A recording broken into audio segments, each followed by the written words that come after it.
Battle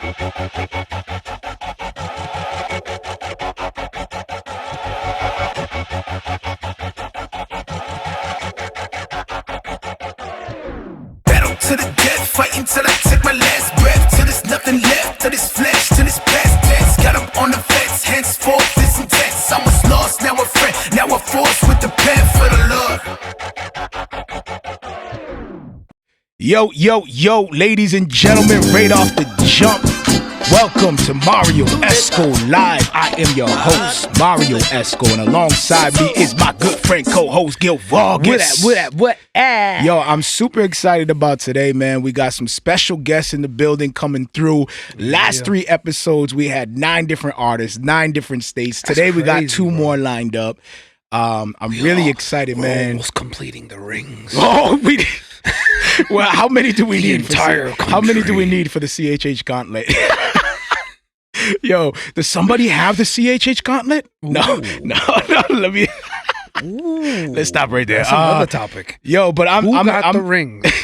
But I'm excited to build up CHH, man, and what we doing, man. I still feel like we're 90 episodes in, and I feel like we're still trying to, adjust and figure out purpose. And we got, we're expanding the team. And a lot of things are happening behind the scenes. Talking to a lot more artists, producers, and whatnot. So I'm really excited about just being a part of the culture, a part of the community, a part of the genre, whatever it is that you describe it. There is a sea of us that are involved with this one way or another, and I'm just excited to be, alongside these brothers and sisters. It's dope to hear from people who do watch the show, and one of the common themes is man, every time I watch you guys, I get put onto somebody new. Facts, yo. Like, that's the most common one that I get, Facts. From people. It's like, every time I hear you guys, it's a new person that I never heard of. Facts. So, it's dope. It's dope. Yeah, that is dope. Shout out to our listeners. Shout out to GH3 Radio, Fivetwenty Radio. Shout out to Godify, The Bridge Radio. To our YouTube subscribers, we love y'all. Shout out to our Facebookers. Hey, listen, real quick too, by the way, be sure we mentioned that we're trying to grow our YouTube channel. We're a little far behind because we kind of spread ourselves too thin, but that's all right because we're learning, we're independents, we're learning as we go, we're learning purpose as we go as well. How to provide value. What are we doing? Like, we have the desire to put on a show, man, and have a good time. Nice. We have the desire to make music, so we're learning as we go. Right now, one of our things is to build up the YouTube channel, so be sure to go to our YouTube channel and subscribe to that. Hit the subscribe button. We're chopping it up, too, so we got the segments all, I'm building out the playlist over there, so you can follow those if you guys want the interviews or you guys want the featured music videos or the featured audio tracks or whatever. We're trying to chop them up and organize them for you, so go check that out. Subscribe. Shout out to our Twitch audience. Shout out to the Unashamed Network. What's going on? Shout out to our podcasters listening on Spotify, Apple Podcasts, the Potters, Google Podcasts, Podbean, wherever you listen to the podcast. Potters or podcasters? The Potters. Yeah, the Potters. The Podheads. Oh my goodness, the Podheads. The Harry Potters. No, I don't know. Is that what you call them? The group, the multitudes that listen to podcasts. Special shout out to Fivetwenty, the Podians Collective. Go check out their website section. They have a section over there on the right side called Artist Tips. It's ran by Sarge, CHH artist, motivational speaker. Really dope channel. They really focus heavy on the technical side of the music business. They really cater to that. So if you're an independent, up and coming, creative recording artist, super dope. Definitely go and check that out. Shout out to them. We love y'all. I love ya. Go check out d2lproductions.com.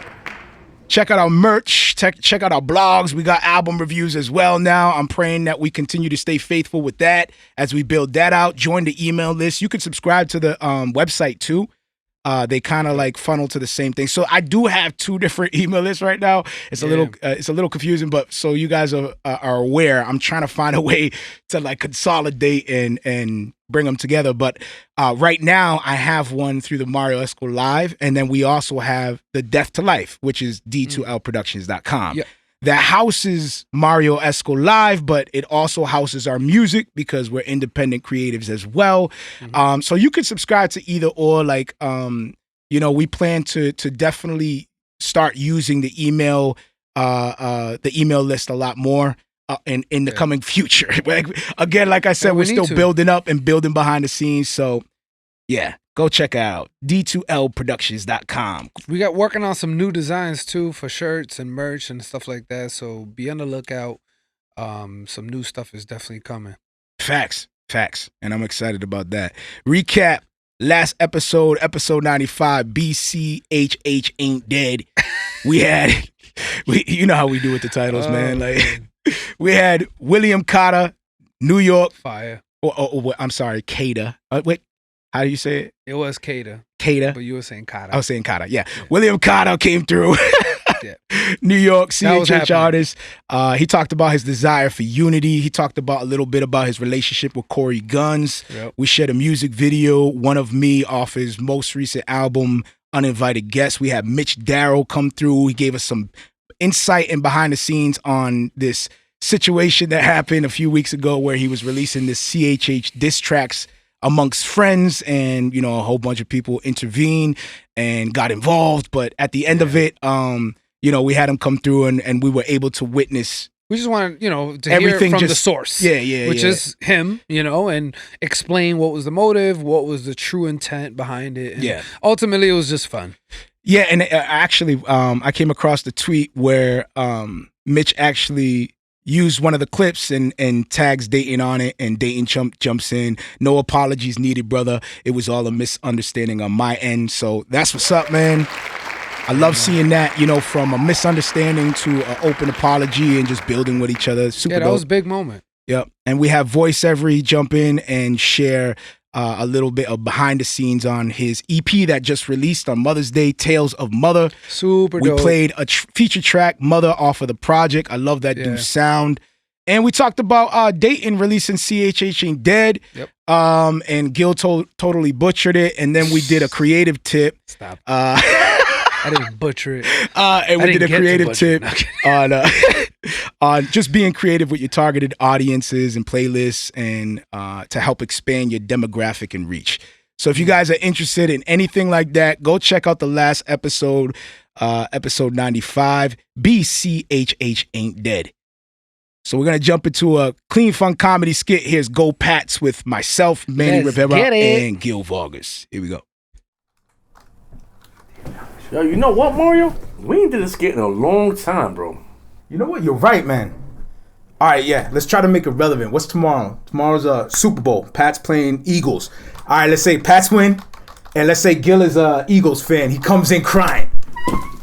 No, matter of fact, he comes in slow-mo crying and falls down to his knees. He's moving around. Like, let's have him move around like he gets shot up like Platoon or something. What do you think? Yeah, I know what you're thinking. What if the Pats lose? All right, if the Pats lose, Gil comes in cheesing and you just straight tackle. No. Gil comes in cheesing and you just knock him out. You just lay him out. No, I ain't trying to get hit in my face, bro. Oh, you don't want to get? Nah. All right. Nah, man. That's cool. Yo, Gil, can you shut the door though? My bad. Thanks, bro.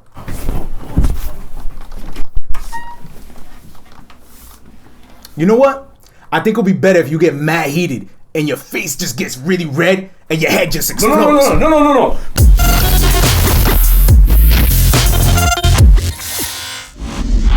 Don't blow my head. No, don't blow my head. No, not my head. Please, not my head, please. My beautiful cabeza. Yo, so that was, what was that? Go Pats? Yeah, Go Pats. Go Pats, featuring myself, Manny Rivera, and Gil Vargas. For those that were listening, for those that were listening, everything that I was saying, I was like creating a skit, like, you know, and everything that I was saying, Gil, it was actually happening. So Gil was coming through and whatnot. So, and then at the end, when we said blow up his cabeza, that's when Gil was like, oh, no. You ain't doing that. Well, no, you said getting slapped. You're going to punch, punch him in the face or something. Oh, no, the blooper was my cabeza. Yeah, the blooper was the cabeza. The blooper. Okay, my bad. So, yeah, brother, what's good, man? How you doing, man? How's everything, bro? Everything's good, bro. I'm just can't wait to take the family out and just do something. Just tired of this, you know, staying inside, can't go nowhere. Everything's packed. At least the little things you could go to is packed. Yeah. Now they got lines everywhere. I was like, me and wifey were like, yo, let's take the girls. You know, I mean, you know, my daughter and the baby to like there's like a little boardwalk area where I live, and you can walk along the water. And I'm like, that would be kind of dope, a little nice walk. And we get there, it's cool, it's people, but it's cool. But then as we're walking, all of a sudden, just more and just more and just more and then more, and we're like, all right, I think it's time to go. It's getting crazy. So it's just like, there's nothing, you know, anything you do find, everybody's thinking the same thing. So it's going to be packed. You just literally confined to your home where you can control. You're not using the like Amazon more. You're not using. Oh yeah, I'm watching movies. What you got to be careful though, because right now it's like they're saying it's a hacker's paradise out there, like a hacker's playground. Yeah, actually. Because all these people's numbers is just flying all over the place, and they're just capturing it all. Everybody's just buying. Facts. I mean, there's nothing else to do. There's nothing else to do. Let's hack everybody. No, I'm saying as far as buying, like there's nothing else to do. So people just sitting on Amazon buying stuff they don't need, and it's crazy, man. But there are some dope shows on there that I got put on to. I don't know how many people know about the whole Monopoly back in the days when McDonald's had Monopoly, but bro, I didn't know the mob had their hands all up in that, bro. What do you mean? Like the reason why nobody was winning like across, you know, broad parts of the United States, you would think, you know, if this is randomized and it's being sent all over the country, nobody was winning. Only a select few people. Okay. But then you watch this documentary and they explain why. Where was the documentary? Netflix. Oh, Netflix played? Yeah, it's called McMillions. So they wait. No, I'm sorry. Isn't that weird how they be waiting for documentaries to come out and then they follow up? Like, isn't it supposed to be like you make the reports like with the police and everything and then they investigate? Why does it feel like sometimes they drop these documentaries and it's like then everything takes action? Like everybody takes action after the fact. What do you mean? The documentary, like did they take action after the fact, or this is the documentary on what happened? Yeah, this is the documentary. Oh, so they already in jail and everything. Oh yeah, everything. Okay. Well, I don't know. We haven't gotten that far yet. All right. But it's just crazy to know that the mob was involved with the whole Monopolies thing. You know what I'm saying? So they explain how they got involved. This was this was back in the 90s, bro. Like, oh really? Yeah, and this is just coming out now? Well, the documentary is coming out now, or it could have came out a while ago. Right, I just got caught wind of it. All right, so you're just giving us old news right now. Possibly. All right, cool. Go ahead. But I never heard of this. Right. Like all the years I've been alive, I never heard anybody tell me like, "Yo, did you hear about the McDonald's fraud that happened like years ago?" Like never. That I have never heard not one person even insinuate it. I've talked about McDonald's. I've talked about the topic, so it would have came up. So now that I'm 35, I'm listening to this and like, what? From back in the day in the 90s, and it's crazy. Like you would never think. Oh, I think our special guest just waltzed up in here. Who just waltzed? Brother, you up in here, man?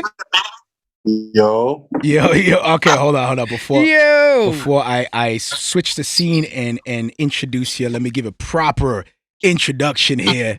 Ladies and gentlemen, our special guest just came into the building. Let me start the hand claps early. You know, get the vibe right. You know what I mean? You gotta get the vibe right. Christian hip hop artist out of ATL, Georgia. Owner of One Vision Music. That's yours, right? You own that, right? That's all you? Right. Congrats. I love it. Just released a single, Superfly, collaboration with Rapzilla, music video, super fire. Love the sound. We'll get into it. I know why it's called Superfly. Ladies and gentlemen, our brother Big Breeze is in the building. What's good, brother? Yo, what's good, man? How y'all What doing? is up? How you doing, bro? Man, it's an honor. It's an honor to have you here, man. I'm Real doing talk. good, man. I'm blessed. I'd be better if I get a haircut, but we're going through all this. Hey, But man, everybody you got that so fresh close. sound. So I mean that you know what I mean. Facts. You're bringing that fire product. So I mean, And the beauty it of the don't time matter, that we're man. in right now is that nobody needs to see you. Yeah. Everybody's just Right. listening. So it's perfect. You don't need a haircut right Right, now. you're right. Yo, so shout out to the Prayer Plug, because the Prayer Plug is actually the ones that put me on to you, brother. Shout out to CJ. Love that, brother. Oh, yeah, that's my bro right there, man. Shout out to the prayer plug. If you ain't rocking with him, you need to rock with him. Amen. For real, Yeah. man. Amen. Love that, brother, man. And the first thing, like before we even get into everything else, man, the first thing that I noticed when I heard you was your sound. Like it was modern and authentic to its style. And I think that's important to note, because you got a lot of people that will equate trendy sounds to, like, ripping off styles and whatnot. Like, you didn't sound Right. like, even though you were in the modern sound, like, you didn't sound like you were imitating anybody. You know what I mean? Even though it's a familiar sound, like, your sound is completely unique on its own. You get what I'm Man, saying? thank And you y'all. can, like, you rap, you sing, and it's all done with excellency. Like, it's all done very well, man. I just got to ask you, man, how long did it take you to find and develop that sound, bro? Truthfully, like, man, I want to say like 3 to 5 years, man, because I just had to like really find it. Like, I knew it. It's like, it was crazy because it was always in my head, but I had needed it to come out, and it finally had came out. So I'm still working on it, but hey, man, I'm just thankful, blessed. God gave it to me. Facts. So how much do you credit this toward you, like, seeking the sound, like, with your experience and versus, let's say, spiritual maturity? Because I got it, for example, like, I got a song that I have in a tuck that I've been working on, and it actually was birthed from the Lord just shattering my ambition. Like, there was a sinful ambition that was kind of lurking in my heart, and the Lord shattered that ambition. And this song was like, it was completely different than anything that I'd done because of that moment that I had of realization. Like, I feel like it was almost like a spiritual maturity that kind of birthed that song. So how much for you is it you messing around in the studio and experimenting with your sound in different ways, different plugins, and versus, you seeking the Lord? I really got to give the credit all to like the spirit, because like I was doing secular music and it just was not like, I could not find my sound. Like, it was just hard. Like, every song I was doing was just not right. So once I just switched over and I was just trying, like, I was telling my little bro, I was like, bro, I'm gonna try it. Like, just gonna see if I can do it, because it's different. Yeah. And then it just started working. Like, I just started creating the sound. My voice started just coming out how I needed it to come out. Wow. And I give, right, for real, I give all love to the Lord, man, for real. That's dope. That's dope, because and the fact that it took you 5 years, a lot of people might be like, "Wow, that's a long time." In reality, that was actually kind of fast, because there's people who've done music for 10 years plus that still can't find their own sound. They just mimic other people. They do covers. You know what I'm saying? Because they can't develop their own sound. So within 5 years, bro, that's still impressive. That means you really were on your grind. Getting in the studio, figuring out how to mix and master and how not to mix it, how to mix it. Facts. Like, that's a process, bro, and that just shows your level work ethic. For real, it was just trust me, it was a lot of error though. It was a lot of errors. Like, I had to listen to the bad to get to the good. I just want everybody to know that it don't just come over. So do you go back and do you delete the mistakes, or do you keep them there to allow people to see your growth? Like, are you going back, like backtracking it, like, ooh, that was nasty. Let me get that was nasty. Let me get that up out of there. You start clearing the cookies, bro, in your Spotify. I feel like, man, once it's out there for a reason. I just want whoever following me, I just want them to, to see the growth. Facts. And motivate them to keep going, man. Because I'm not perfect, and I want them to see, like, it took him some time, or he was really growing, he was really grinding, he kept going at it until he got it right, and that's so dope, I gotta man. keep it up there, man. That's dope. We got Now, to keep it up. I did a little bit of digging, man, and I looked up, you know, your history. I know that you were inspired to create music off of a tutor in an after-school program after he showed you a beat. You know what I'm saying? Eventually you continued. You went to college for music where you studied music tech and business. And then after that, you know, you had a struggle, man. You went through a battle, and eventually you started. You were an intern for a studio, and you got a lot of experience from there. And it was around like that time where the Lord, like, you know, saved you. And is this timeline correct? By the way, am I? No, it's good. That's bro. perfect. Do you know his social security too? Jeez, I'm trying Louise. to get a timeline up to the point where you were introduced to CHH. So I'm trying to like jump to that moment. Was it around this time where the Lord saved you after, you know, you done graduated from college, you done pursued this music thing, you interned for the studio, and you go through this struggle, the Lord saved you? Was it around this time where the Lord saved you, like, bam, I got to do this music for the Lord? Yeah. It was like, really? It was like immediate? Like you were like, it was like actually kind of in the middle of it. But you know, I don't know if people know, like once you get saved, you kind of got that moment of like, okay, I'm good, you know, I'm perfect. But that's when the fight really began. Facts. Like, yo. when I first started, when I first started college, that's like when I had get my life, like, boy, it felt like the whole world was crashing down on me, man. But hey, man, he brought me through it, man. He brought me through the storm. I'll tell you that. Brought me through the storm. You know, it wasn't no perfect story, but it helped, man. He helped me get through it. So it's kind of around that time, though. So it's around that time where you were going through this like real struggle, like this real. Sounds like it was real. Do you mind sharing a little bit, or is it? So it was like, man, around the time, like, I was just really out here in these streets, though. I was just out here, like I know a lot of youngers out here. That's why I really do music, but I was just out here, like, didn't have no vision. I couldn't even, like, I just didn't care about life. You know, I'm just living every day, like, day by day. You know, we're going to see what this day brings. You know, not thinking about the future. And I promise you, bro, it was just one day, man, I'm just sitting in the trenches. I'm just sitting there like, bro, I'm just tired of this lifestyle. Like, we doing the same thing every day. You feel me? Like, something got to change. Yeah. Something really got to change. And, you know. It was that longing, huh? It was like that longing inside you, man, for something different. Nah, it really was, though, because it was like, man, you know, I started, like, a lot of folks don't know they disappoint their parents to, like, it's just like the spirit got to hit you or just show you one day. And I just seen it. Like, I just seen my mama, like, really disappointed in me. It took for my big brother to really call me and give me one of the real talks, like, because, you know, me and him got a relationship, but we don't really got that serious relationship where when he called me, something like that, I know it's for real. Facts. He gave me a call, and that's when I knew I was like, man. I know what you mean. Right? I got to get it together, man. Like, but then I promise you, like, God he just gave me the spirit, because it was a church right up the street. He's just like, man, go to church. I don't even know where it came from. He's just like, man, go to church. Drawing you, brother. Drawing you.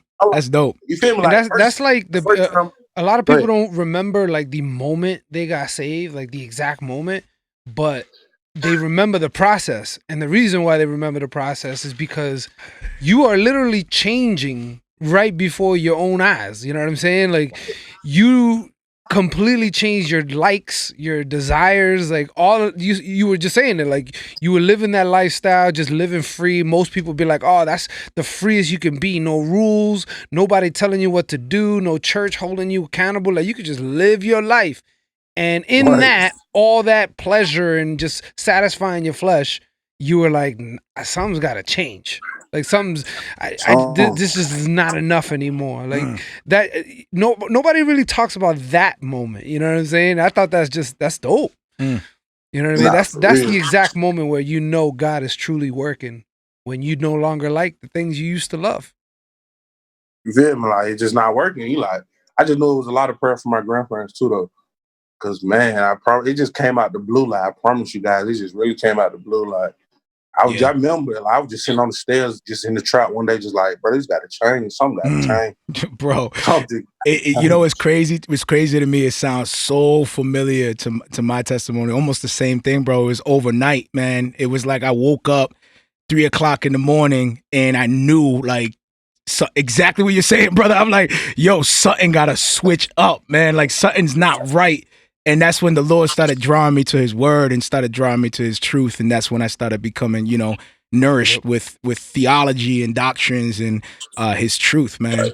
But for me, it was different, brother. For me, when I came into the faith, like I was like complete halt on hip hop, rap, and I was doing rap all my life. I was, since I was young. My first performance in the 4th grade, like I was super young.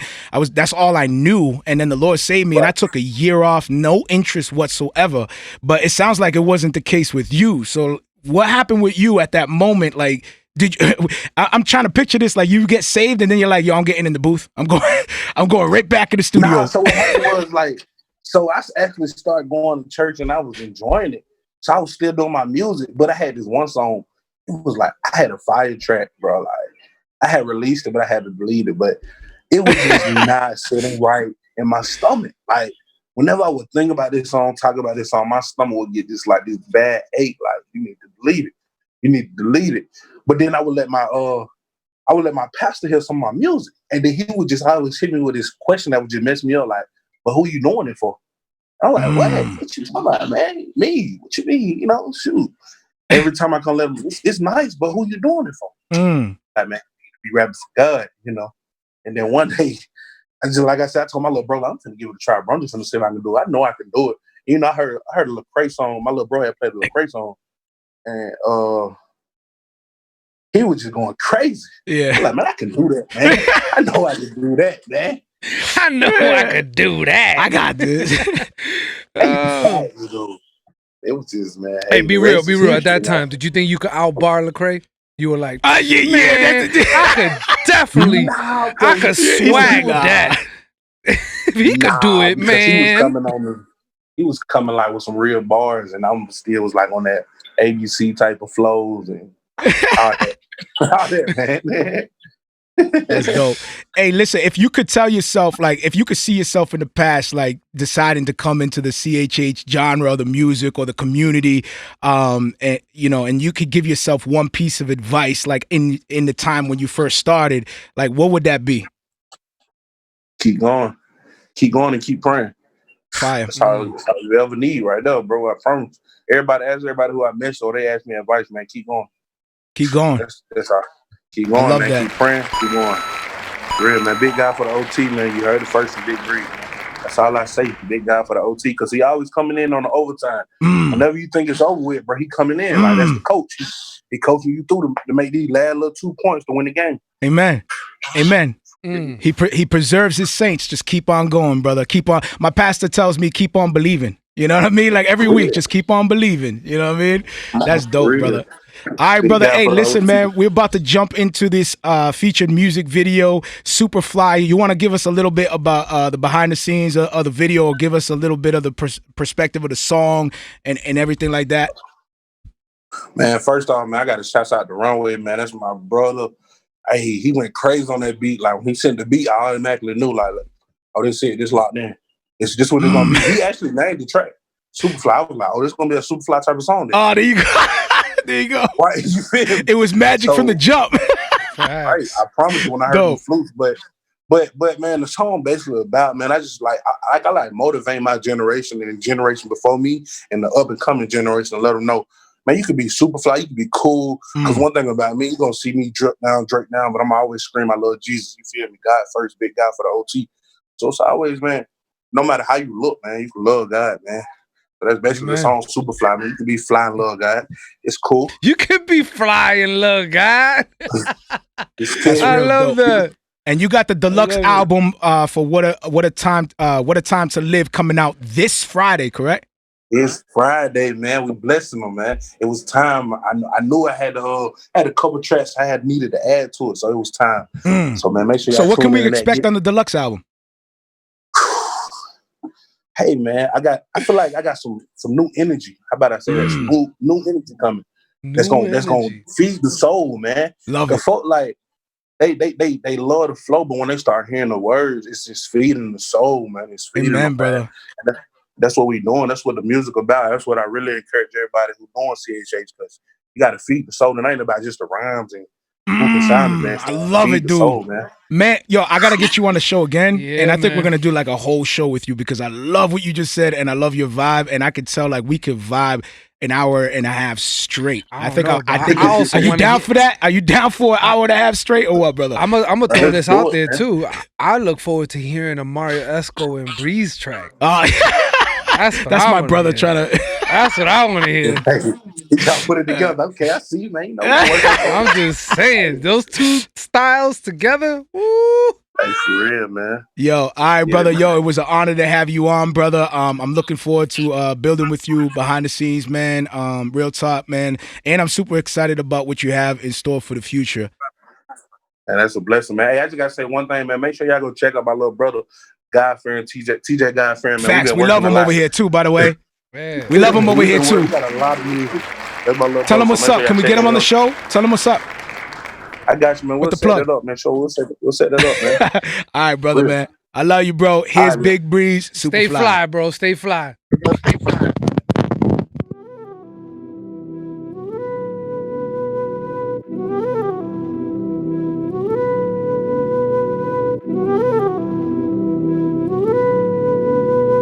Take all that runway. I gotta defend myself, so I'm around town like stepped on the scene, why they looking at me? I'ma shine like I've been having my way, they don't like that. I'ma do what he say, they don't like that. Straight down when I put it on. Cross diamonds, let me put it on. I was running around putting on. I had to work hard enough. Climb out this hole with no shovel. I had to dream out a level that I could see on my level. Piped up when I'm in the rich. Paint the scene, but this ain't the bitch. 18, I was through a lift. 19, I reversed. Put the past in a hearse. Give my life to the church. Now you see how he work. Now you see how we live. Get my soul now driven. I gotta defend myself, so I'm around town like stepped on the scene, why they looking at me? I'ma shine like I've been having my way, they don't like that.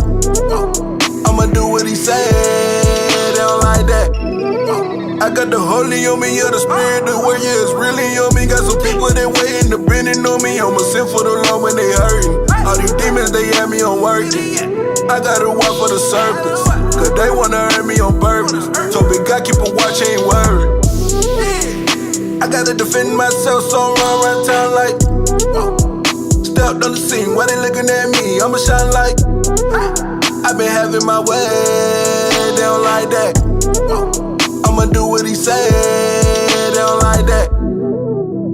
I gotta defend myself, so I'm around town like stepped on the scene, why they looking at me? I'ma shine like I've been having my way, they don't like that.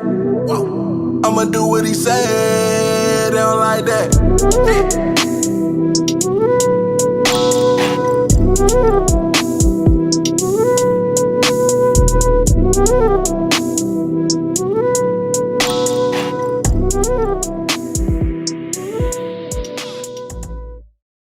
Dope. Shout out to Big Breeze, Superfly. Vibes. Collaboration with Rapzilla. What up, CJ? I see you, brother. People missing the vibes, bro. People missing the vibes, man. What's good? CJ, what's up with that? Why are people missing the vibes, bro? Can you talk to They'll be missing the vibes. Can you tell me why people missing it? I'm gonna write a track like that. People missing the vibes. What is it, CJ, man? They don't like that. It's people missing the vibes.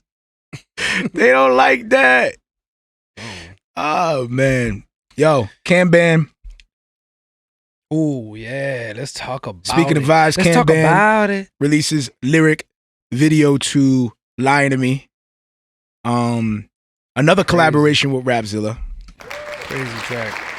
I don't know what's up with the collaborations with Rapzilla, the things that they're doing. Is that a thing that they do? I don't know, man. I never heard of. They do. Is there a secret sign-up sheet that I don't know about? I don't know. They did one with Zay Hill. Yep. And we've been covering these. We've been like, yeah. they've been hitting them. Wasn't on I don't know purpose. who's doing this? Happens to be. Who's getting the credit for this, man? Like, I'm like, yo, this is a trend. Who's doing it? Yeah, so Zay Hill. Yep. That was one of them. Facts. And then Big Breeze, and now this one, Yep. Kamban. Kamban, yeah. Super fire. Lyricist. That I video love the song, man. The song is simple, but yet powerful. It's just a lyric video, but the song itself is dope. Yeah. But I would be fine if that's the official video. Like, that's it. Nothing else is gonna come out.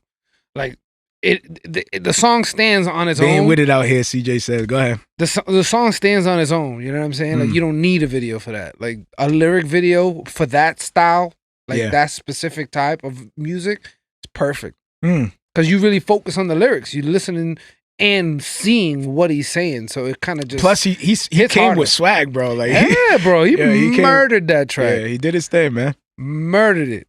Anybody looking to hear something new and bop to, definitely. Yeah, he actually was. Definitely bop that. He actually was on the show, episode, what was it, 85? Brent's Bunker. Can you remember that? Yep. Brent's Bunker? Brent's Bunker. He shares a little bit of insight on, his testimony and stuff like that, and what's really like his what inspires him creatively and whatnot. So definitely check out episode 85, Brent's Bunker with Kamban. Mad respect, especially after hearing his testimony and how he became to be who he is. Like, it's dope. It's a dope testimony. That's one of the things I love about this show. You get to hear different lives. Yeah, different stories, different backgrounds, how they came. I you know what I like about it though? Like, as we grew with the show, like now it's tailored to like a lot of Christian hip hop artists. So it's cool to hear similar stories but different ways. You get what I'm saying? Like ultimately they got saved, so that's always the same for all believers. But how they got to that is always like, it's dope. Everybody's different. Like, it could be an aunt, could be an uncle, could be a cousin, it could be a random person off the street, could be you walking by a TV station and hearing the gospel. Like, everybody's story is different, but hearing the differences is just beautiful. Well, I think the differences between how it relates to even hip hop. You get what I'm saying? Like how that was kind of that was involved with that person's story. You know what I'm saying? And then I got a question about that too. So like, when you start maturing in the faith, what parts of hip hop start disappearing, and what does it all disappear altogether? Like, how much? You know how they say every tribe, every tongue. Would you say hip hop is a tribe and a tongue? Like, would you go that far to say hip hop is a tribe and a tongue? Nowadays, yeah. I mean, because some people, because if you look at all the genres, they're all man. powerful. Like, you got country, you have rock, you have alternative, pop. You know what I'm saying? It's like those are all the tribes. I think hip hop has definitely put a stake. I think you can to say, yo, we here. It's like it's sort of like, I don't want to use the term fanatics. I don't want to use that term. It's like when people have a more of an interest in certain things, and then they just find other people with the same interests, you know what I'm saying? And then they build this community together. I feel like that's different though from like hip hop. Hip hop is like legit, like something that people grow up in. Like, well, it depends now what you say you are involved in. It's not just fans of rap. It also comes with other things. It's not just rap. Well, I would say there's different levels of fandom, if that's a word. Fandom. Because like, if you're a fan strictly for the music, then yeah, you just love the music, you follow it, stuff like that. But if you're a fan of hip hop, then that means it's ingrained in you. You're a part of the culture. Like, you grew up in it. Your whole life was revolved in it. You're rooted in it. You know what I'm saying? Most people, when they say they're fans of the hip hop music, they'll say, "Oh, I'm a fan of a person or whatever." They never talk about the actual essence of hip hop. Like, no, I'm a fan of hip hop, bro. Like, all of it. The spray painting, the DJing, the breakdancing. Well, I mean, those elements, a lot of those elements are not like, I am a fan, like as strong. Like, you know what I'm saying? A lot of the elements are not as strong, like breakdancing. Like, you know what I mean? Yeah. You don't really see cardboard boxes coming out. Not in front of you on the street, but you still there's a community. Huge community definitely a big community. I'm not knocking it as not part of hip hop. It's definitely part of hip hop, but like the bigger, I guess, the commercial side of hip hop like expanded beyond just that. No, I know. I'm just kind of differentiating, because you got dudes that are not even hip hop fans and they love breakdancing. True. You know what I'm they saying? love that. They just. Teen love, come on to me. I used to be breakdancing and windmilling to Spring Love. Steve, sure. was it Stevie B? Like, I'm sure. yeah, man. I used to be. That was those. That's what I mean. Like they could have been that. Was music. that like was? I don't even know what that music is was called. freestyle? It's called freestyle. Oh, freestyle. Was freestyle like Latin rock? I would or disco? I don't know. Or was it like Hispanic disco? Like I don't. was Well, I mean, freestyle, like, I think they had Spanish like style. Cause who was breaking to freestyle? Like was that Everybody. Yeah, that was a thing. Everybody. Yeah. No matter what party I went Because to, the even, like- breakdancing was involved. Even breaking had dudes like ballerinas and stuff. Yeah. That's so true, bro. Why do they paint this picture like all this diversity like in the past? But What do you when mean? I look back at those Well, old the reason why movies, is there because was- if you look at it, like even Van Damme was breakdancing. he was like even Van Damme. If he's throwing an Easter egg right there. Breaking. Even Van Back Damme in the was day, the movie man. Breaking. Like, Go back and watch it. You will find Jean-Claude Van Damme there we go. The dancing name in the background. and hit what is it? Hit the folk. Okay, What? so like he did dances like hip hop. There's still hip hop dances. CJ said. Yeah, it's just not. It's just not the break dancing, yeah. cardboard box. But spinning on the dancing head. is I know what he's saying. Dancing still is a huge part of hip hop. I used to break dance, by the way. I used to break dance, by the way. Why did you say it like that? I Like, try- like I you're try the to- little kid in the corner I saying, try- "Look what I can do." I try to do it. I try I to do used it. to break dance. I try to do it in my music video, Eyes to See. Yeah, I remember that. Yo, but you were able to. I thank More God than I could do. Thank God I edited the video. I think I was the one editing the video. Mara's like, I had to look be what I can creative. do. And I'm like, I can't do any of that. Bro, that was horrible, man. Look what That I was can't do. Look what I can't do. That was mine. Look what I can do. Look what I can do. No, but I'm just saying that to say, like, do you say, going back to my question, because I know where it is, Mhm. would you say maturing in the faith takes you out of hip hop? I'm just gonna say it flat out. Let me I don't understand the question. Does Like, what do you mean maturing it takes in the you faith out take of you out of the hip-hop? culture of hip hop? Maturing in your faith? Yeah, spiritually. No. Does that equal like? Because you remember how people say like, What does Oh, hip you hop look- have anything to do "Oh, you look with- mad in that pic." You know how people say, "Oh, you look angry," But that's just a matter of opinion. or though. "Oh, you That's- sound mad," or "Why do you sound that way?" Or Yeah. like So would Yeah. you say maturing in the faith takes you out of hip hop? Like, No, because if you're considering that maturity, like I'm why gonna you change my holding- sound so that way people can think I'm not mad. Like, that's what about dumb. the culture itself? What about what it represents the culture? Because then you got a lot of people that are like hip hop comes from. Well, there's all types of opinions. They say some hip hop comes from witchcraft. Hip hop. I don't even want to get from into the stupid. They come- I don't even. they wanna- come- there's all I don't different- care that's what I'm about all saying. the stuff It that comes with everybody all talked different about. types. I'm trying to ask because I feel like real talk. Like I feel like sometimes people who are I think that everyone has a purpose. Yeah. Everyone has a purpose, Mhm. right? We have individuals that would say calling is too strong for, let's say, a rapper, right? We have people Yep. that would say that's way too strong. Mhm. But if that person is okay, not called, but sovereignly, Why would the you say story is called? sovereignly designed for him to be a rapper, right? What I'm saying is like a lot of times, some people might see maturing in the faith as graduating outside of those things, Mhm. like rapping, let's say. But hip hop is more than rapping. That's the thing that people Yeah. don't understand. Like it's more than that. It's a culture. Like it's Yeah. not. You know what I mean? Like So what I'm saying is, what I'm trying to get at is, how much of that culture do we say, okay, we do away with, and then how much of it is, that's where we're from. You know what I mean? Like that's what we're gonna be. facts. So I mean, how much of it? I'm asking. Like I think everything it's- that's sinful. Like, that's the easy. I mean, there's the easy answer. yeah. Like, everything, I mean, if you really want the to no get brainer. technical, Everything that's sinful, you everything do is away simple. with. But if you're not sinning, you're just. But there's some this places thing. that are gray areas, like a face on an album.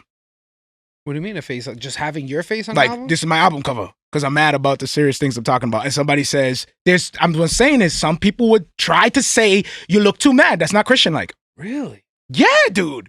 That's happened to you? Yes. That you look too angry? Yes, my dude. Yeah, or you sound too angry. I've heard this from other artists too. Wow. Yeah, you sound too much like whatever, you know. I mean, I would, in my opinion, I would take that as a teachable moment, like, and to be able to educate that person. Like, it has nothing to do with anger or happiness or sadness. It's an emotion that you're giving to really convey the message. You know what I mean? So if something is serious and you're talking about it and you're passionate about it, you're not going to talk about it with a smile. You know what I was thinking? Have you ever seen a pastor talk about sin with a smile on his face?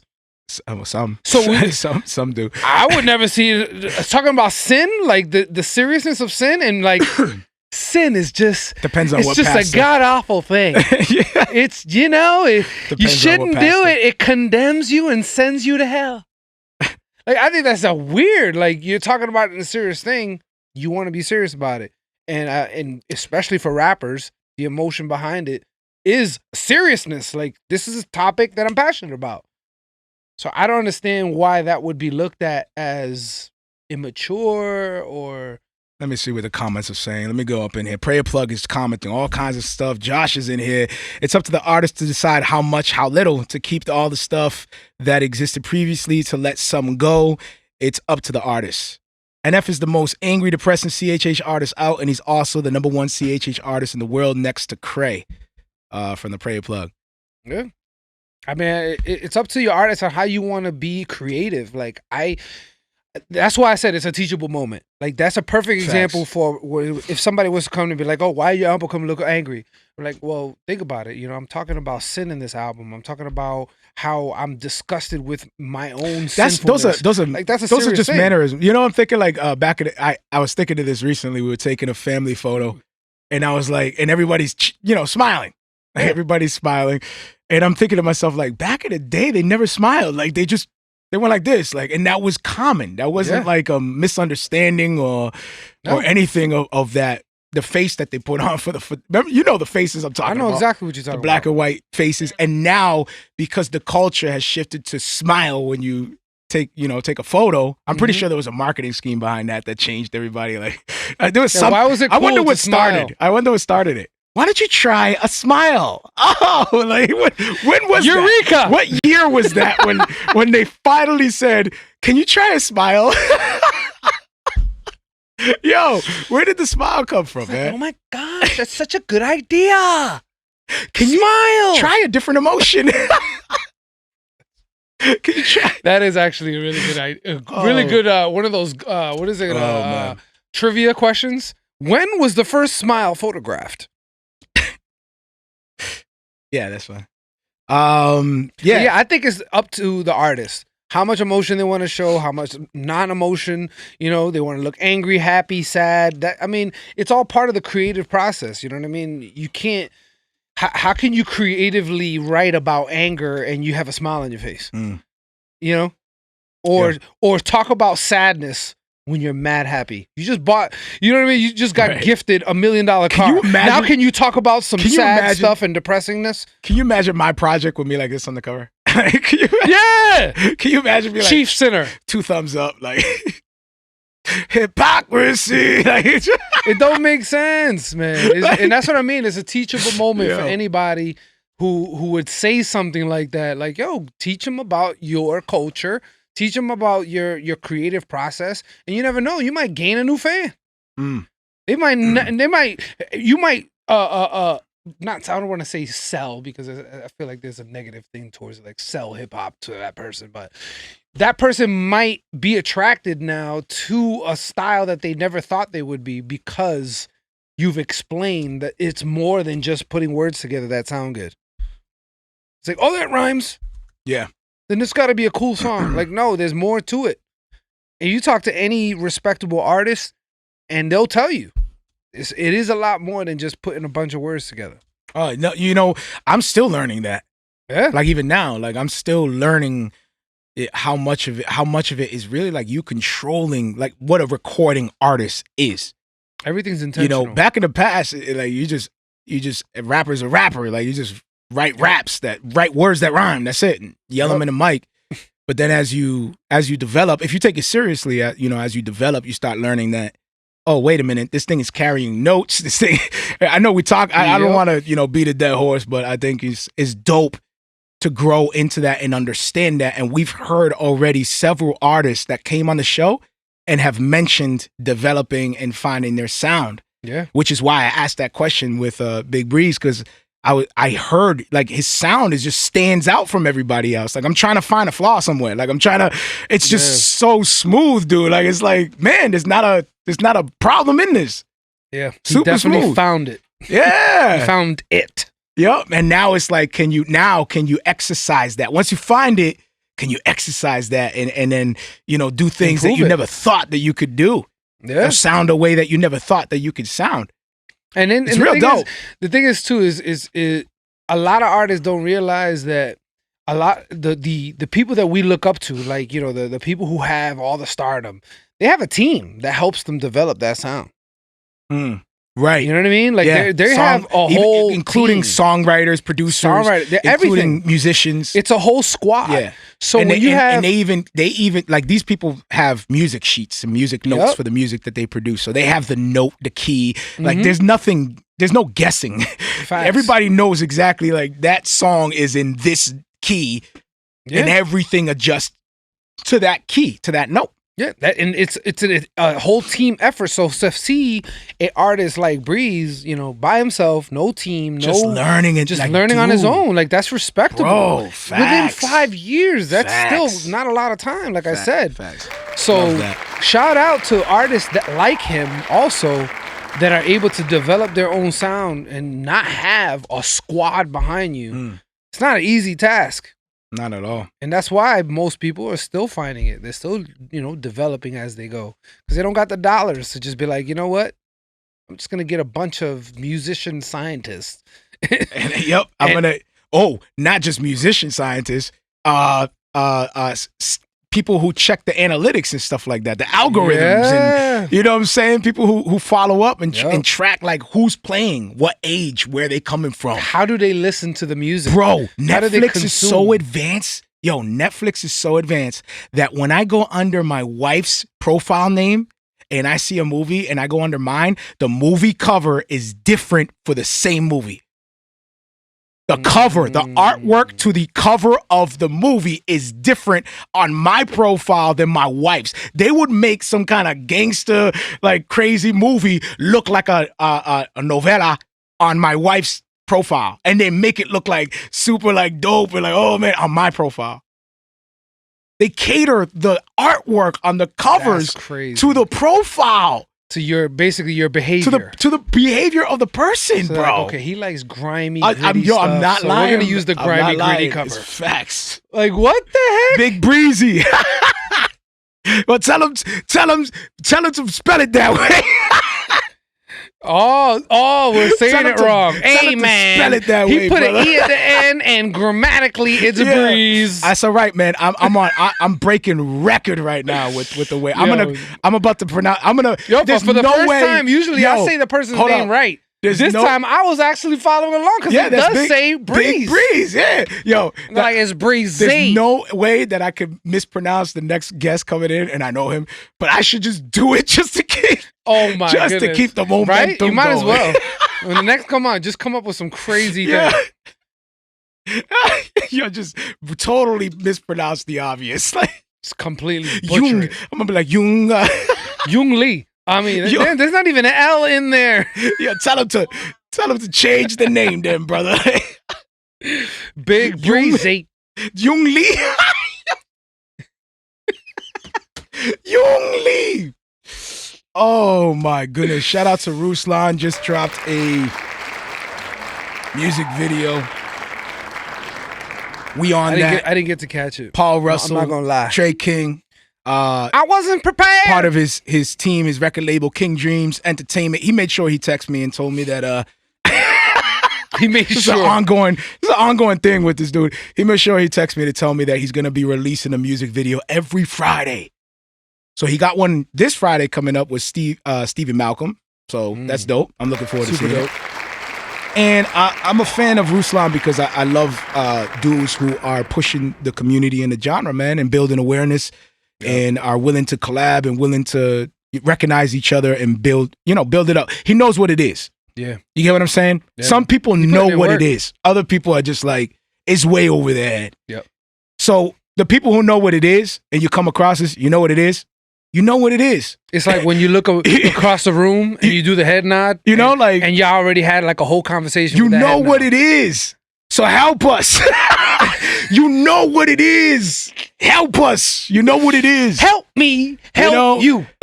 Anyway, so I know what it is with Ruslan, man, and I love what he's doing. I love what he's doing. I salute him.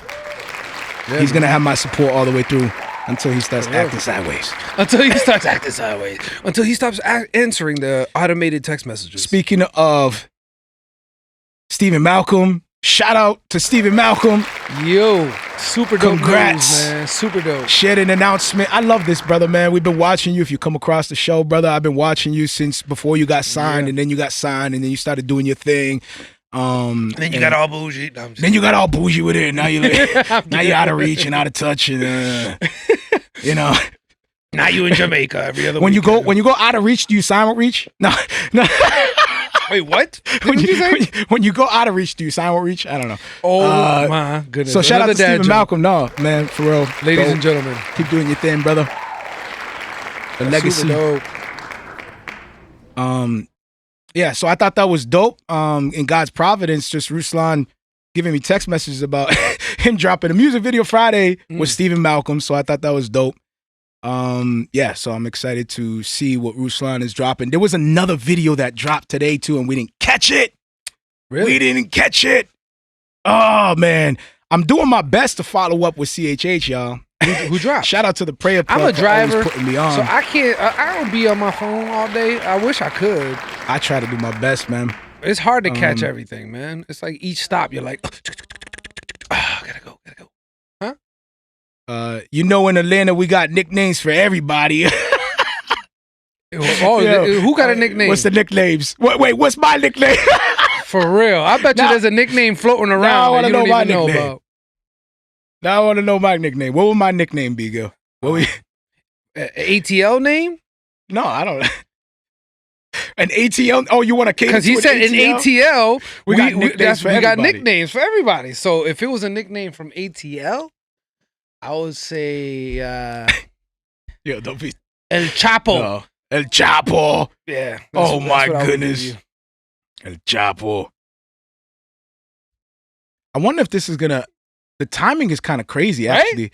Now that I think about it, That's for- what if it was an ATL, they'll probably give him that name. Like, man, you Don't they- Latino, you got all this stuff going in. You could tell you pulling the strings Yeah. and all that. Don't they have That's- a you El Chapo? whatever, man?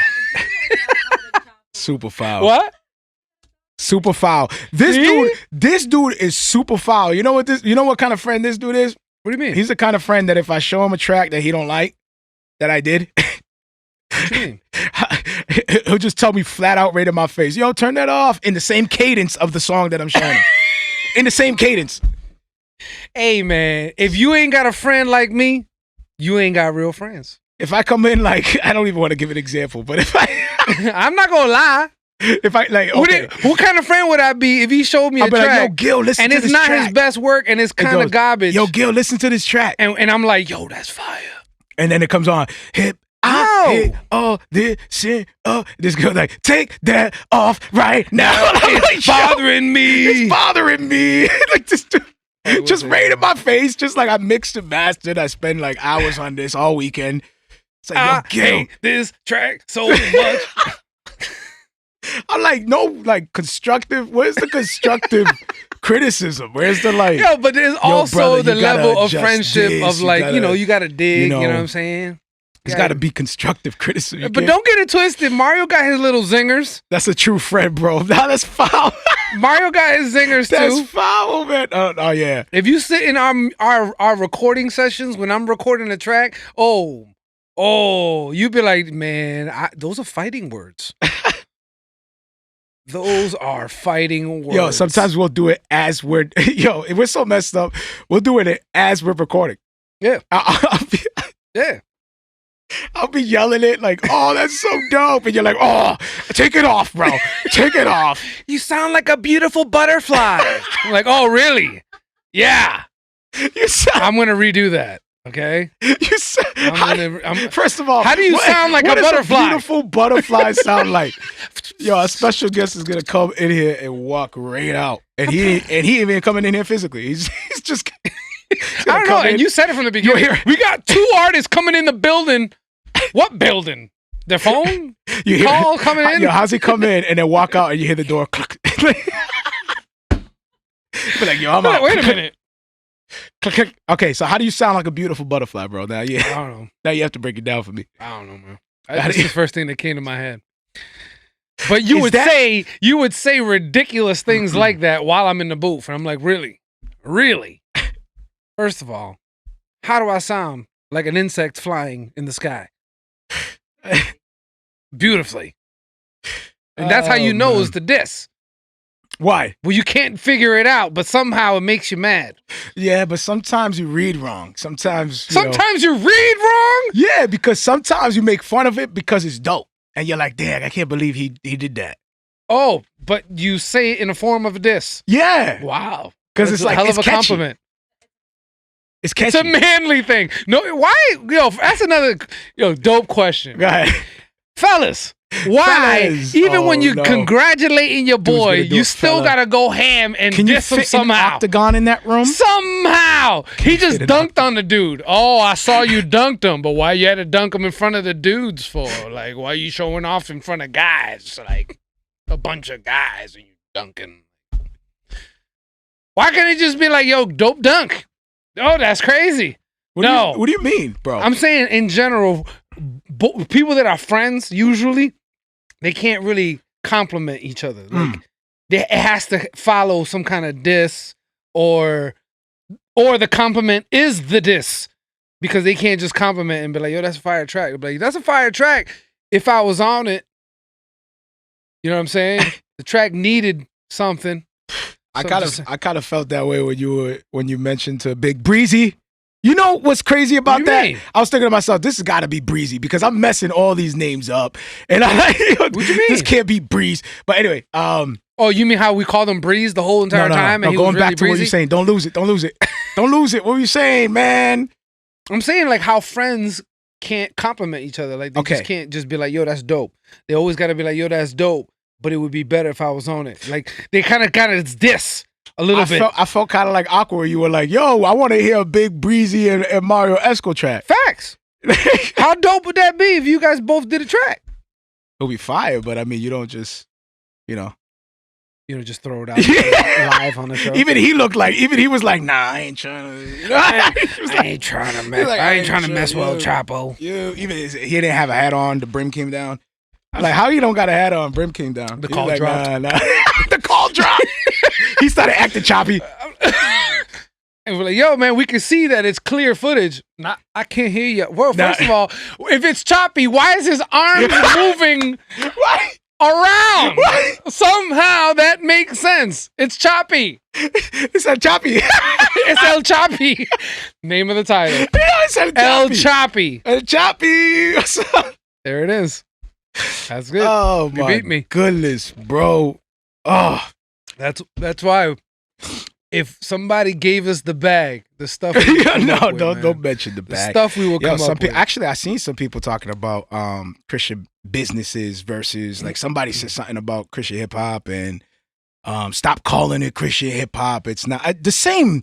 It's weird because we kind of like jumped on not the bandwagon because we didn't even know none of that was happening. Like we jumped in, and started doing our thing. But we had no idea like how big it really was, like the community and everything like that. Yeah. So as we're doing our thing or whatever, and then we get involved with it, now it's like when you look at the arguments that come up and how people treated us when we were like CHH, like when we were like, and they were saying to us like, yo, this argument again? I'm like, what argument again? This is the first time I'm hearing this. And now we're coming around, we're seeing like arguments again. Yeah. Like, it's like, oh shoot, this is back. Now we're the ones like, what are you talking about? Yo, this has been going on. Wow. It's been going on for millennia. Yo, since before hip hop. Seriously. How they had CHH before him? The first hip hop artist releases a track and somebody's like, CHH is dead. It's like, it just came out, bro. Like last week. Oh man. So sometimes it feels like, it's almost like beating a dead horse, But anyway, I saw somebody say something about that whole thing again. And it's just reminding me of like what it really is, like what we came to understand it to be. And it's just like at this point, it's like it's whatever you want to call it. Like facts. Whatever you want to call it. You want to call it holy hip hop? How do you feel as a singer in this? You think that's why Gavi is like feeling lost? Because singers don't have like a home? Like I think so. Do you feel like that? I don't feel that way because like... I don't put myself in any specific category. You know what I mean? I just do what it do. If it falls under CHH. Do you feel that cool. Do you feel that you're a CHH artist? I mean, for those that don't know, Gil's a singer. Like he sings. When I create my music, it falls under it because I love hip hop, so it has that hip hop. Well, you choose that R&B influence. You have that trappy kind of sound, and so I mean, it falls under it, but you don't really hear the conversations. You don't really hear singers at all. At all. I think the most I've heard at you hear one the rappers point that is are like Christian Grey. You hear Big Breezy. Chris Cobbins is another good one. But I'm not hearing these names being floated around in the major circles like Rapzillas, and it's always rap. But you don't hear like singing, like true singing. Another dope artist that we'll probably talk about in a little, V Rose. Another dope singer that is not really talked about a lot. Who else? Tragic Hero. Tragic Hero. You don't really hear his name being floated around. Nope. And he's a rapper too. You know what I'm saying? So it's like I think that the artistry and singing and rapping and all of it is evolved so much that it's all lumped together. So I think that singers are not really looked at. But do you think that that's like acknowledged though? No, because it's all lumped together now. Because you got the perfect example, Breezy, right now. It's melodic. It's very close to singing. So most people think like that's a singing track. So there really isn't these are the singers and these are the rappers, because the rappers are singing. Yeah. So I think that's why specifically singers that are actually doing notes and melodies and harmonies are not R&B. really focused. Talking about R&B. Yeah. There you go. Yeah, not really, because you got people who are like secular. You got man, his name just he's a trap singer. Jeez Louise. You talking about Christian hip hop? No. He's secular. Oh, okay. Trap singer? But he's well known. You know what I'm saying? He does trap. Post Malone? No. It's like more R&B. Is with the anyway, doesn't Future matter. Future's a good one, but that's not him. It's not what I'm talking about. Young Thug? Nope. He's more singer. Like he's a singer. Oh, okay. All right. What would you call Young Thug? What's that? He sings, but I mean he's not like a singer. He found his voice. That's his voice. He did. But what I mean, like, as harmonies, that's what makes people like trip up, because they're like, exactly, because they listen to Young Thug and they're like, wait a minute, this doesn't. It's very confusing. It doesn't sound good, but it sounds good. Like, what is this? Like, I don't get. Tory Lanez is closer, but The Weeknd is not who I'm talking about. But Tory Lanez is another great. The Weeknd actually is more so like R&B. Like he's more so pop. He's some more like pop. Yeah, The Weeknd is a good one too, but no, not him either. I'm back and I'm better. He says that a lot. I'm back and I'm better. I don't want to sing the lyrics because I mean he's not a good artist to listen to in that regard. But he's a perfect example. Yeah. If somebody can remember write his name in the comments, I will confirm. But yeah, like singers that really, really sing, they're now lumped in because they're all singing and they're doing a good job. I'm not even gonna hate.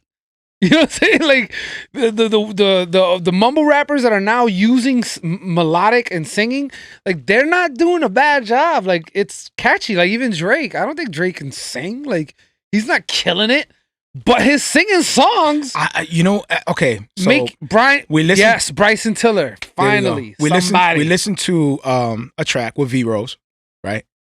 And when I listened to the track, I'm like, yo, she's fire. Like I listened to the track, I'm like, how come I'm not knocking or anything like that, but I'm like, how come I'm just coming across this? Maybe that's my fault. Maybe, I'm not, maybe I need to get hit more. Maybe I need to get plugged in. But it's not like other things are on my radar. Like Steve Malcolm is on my radar. Like all these other people on my radar, maybe because they got projects releasing, whatever. But I'm looking at things, man. I'm like, I'm on social media actively looking. Yep. That's why I'm saying, like, it's not like I'm just saying something like, oh, I didn't see it. No, I'm looking. I'm like, no, I know you are. You know what I'm saying? Like, I'm tagging, I'm following different media, Christian media, hip hop sites that are coming out, Instagram, Christian, media platforms on Instagram. I'm trying to reach out. Like, I'm actively looking. And I'm like, how come I'm just coming across this? And no knock to her. Maybe it's a knock to the culture as a whole. Maybe there's no place to house these artists. Or maybe Christian hip hop is too focused on the rappers that they're neglecting to look at the singers. The singers that are also a part of they're a part of it too. Yeah. Like you and I do. That's why rappers and like pop singers, R&B, like stuff like that, or like yourself, like you pick beats that I can rap to. Every beat that you have, like I could jump on and spit. I can't wait to write to him. That's G14 classified right there. Like every beat that you have, like I can jump on and rap to. And most of the music now that's coming out, that is R&B or like there's no. Do you think that there's like, or maybe I'm missing it? Oh, that's something different. I never seen that before. So what was I saying? I lost my train of thought because you're talking about the beats, like most beats. That's what you said. You were first talking about my beats. You said you could rap to any of them. So what determines the genre? The beat?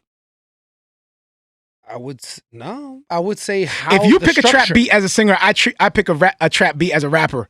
That's a trap song, no matter what happens to it. No, because how I write it might be. So you could R&B. take a trap beat and make it R&B? Yeah. Hold on, I gotta check with the chat. Can. Chat, help me out. Definitely can. Somebody jump in here. What determines the genre? I mean, think of it like this: when Drake does a track and he's featuring on someone else who's doing straight mumble rap trap beat. Yeah. And he comes in with his every time I'm living on it completely changes the whole entire thing. Why he be trying to kill Chris Brown? Why does Drake try to kill Chris Brown when he features on that? Sometimes he can. And sometimes he doesn't. Sometimes he can. Sometimes he doesn't. I mean? And it's not the singing ability. It's just the sound. If the sound is fire, even if you can do all the crazy little, it depends on the clothes you wear. Especially if he has some skinnies on. It depends on the clothes you wear. Oh man. But I'm saying, like, if these artists sometimes like they forget that creativity plays a part. It's not just ability. Facts. Chris Brown has a way, like, beyond better voice than Drake. He would make Drake look dumb in a singing battle. But when it comes to creatively making a song, like, I mean, you can clearly tell just by the track record, Drake got way more hits than Chris. And that's again way more hits. That's proven singing. That's proven our theory on perfecting the sound. Yeah. So wait, so you telling me that Drake has perfected his sound to the point where he sounds better than Chris Brown? Yo, that's gonna cause a lot of problems. I'm not saying he sounds better. I'm not saying he sounds better. I'm saying that he is Gil creating. Vargas said what? Yo. I'm saying that he's creating a more universal Gil Vargas appeal. Says Drake is a better singer than Chris Brown. I wouldn't say that ever. That's why I said he has a way better voice. But if you lack in the creativity end of it, then yes, this artist overall is better. Do you I would never say vocal to vocal. Would you call Drake Post Malone a singer? Yeah, because he sings. And he sings fire. And he sings good. And I've heard him live. I heard him. And he still sounded good. I heard him do like rock covers. I think I said this. Yeah, before. I've heard him like sing live. Like no, you could tell when somebody has an effect on their voice. You could tell, and he didn't. You know what I mean? Like that was post, and he sounded good. He did. I was actually shocked. You know, some people will like be really boot you right out of hip hop if you say something like that. Oh, like you're a good singer? Yeah, that Post Malone. Any kind of credit to Post Malone. Oh, I'm sure, but I mean, I don't endorse his music. I'm endorsing it. He has talent. I'm saying but He's even a that, talented like dude. some people will be like, no, he's not good at all. Like some people won't even acknowledge that he has talent, and that's fine. You can do that. but when you have millions upon millions of people buying, is it more so? Is it more so the thought or the idea of somebody taking a part of the culture that they don't belong to? Like some people will try to equate that to culture vulture, like somebody coming in not of the culture but banking off the culture. What do you mean? Like why what do you mean? Because Post Malone wasn't from the hip hop genre originally. He was doing like some other type of music. Then he shifted into hip hop, and then he like just started doing nasty with it. And then now he's like, I don't know what he is now. For me, Post Malone is just an artist. That for me, he's just a recording artist. To me, culture vulture is someone who takes a culture and profits from it, but doesn't care about it. You know what I'm saying? He just all he wants is the profits. I mean, Post Malone is not really just sticking to his own corner and just creating music and like, you know, he's participating in the culture. He's doing things, you know? So if he's a culture vulture, then I would say then every single artist that's not black is a culture vulture. You know what I'm saying? Like if we're going to look at it like that you have to be raised in it. You have to grow up in it. You have to be street. You know, you have to be black. Like, why? That's very controversial what you're saying, bro. I'm just saying, like, why does artistry have to have a color? I don't think it's color. I'm just saying, like, because it's saying that he's a culture vulture. Why? I don't think it has anything to do with color. I think it's more so like where you come from. Like, you know what I mean? Like, are you a part of... Okay, let's talk about where you come from. Why can't he... not where you come from. Not where you come from. Like, okay, so some people are, like, don't come from those kinds of culture, but they were influenced by the culture so much that they know it very well. Like, you know what I'm saying? Like, they understand the history. They understand the struggles. They understand, like, they study it so much that they're actually adapt to it. Like they're a part of it. You don't see color, you know what I'm saying, at all. You don't. Yeah. You know? So that's what I'm saying. Like they say that Post Malone, it's not his look, it's that he didn't come from, he wasn't a part of it. That's what they're saying.